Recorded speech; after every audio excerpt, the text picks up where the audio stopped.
My name is Antje Ellerman. I'm a political scientist at UBC. I'm also the director of the Institute for European Studies there and a co-lead person in our new Migration Research Excellence Cluster.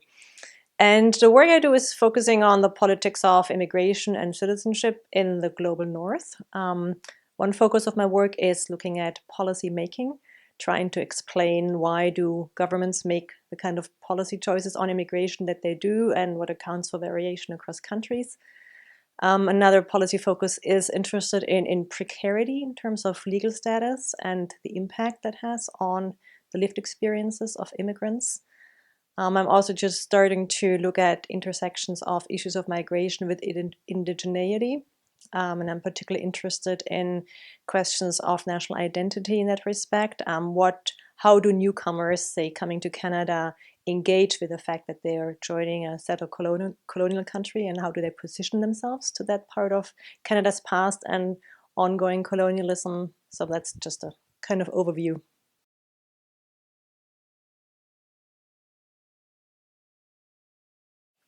Today I talked about something that has to do with my interest in legal precarity, and I focused on changing meanings in permanence, when permanence becomes impermanent in relation to cessation policy in Canada. And cessation policy describes the loss of refugee status for refugees that traditionally have had no implications for their permanent residence. And since 2012, refugees who lose their refugee status for any number of reasons, they now also lose their permanent residence, which really means that there are two different classes of permanent residents in Canada. Some who can lose their permanent residence because they arrived as refugees and fall under that provision. If they do certain things, they lose their refugee status and their settlement rights, whereas others are not at all confronted by that.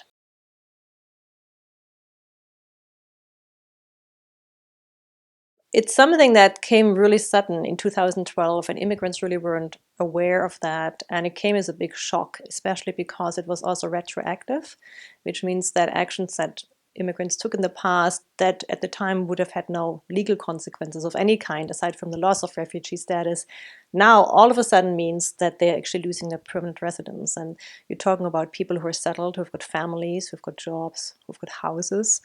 And even if somebody who's under cessation proceedings manages to hold on to their permanent residence, so even if they end up being able to remain in Canada, even then it's a really traumatic process. And people that we've spoken to compared it to the experience of being in a refugee camp or worse, because you assume that you think of yourself as a permanent resident, to be a Canadian citizen, and all of a sudden kind of a rug is pulled from under you, and you're in such a sense of this kind of existential sense of uncertainty that A, you did not see coming, and B, you feel really helpless because there are no appeal rights. And yeah, it affects yourself, your community, family. It's like it's deportation, right?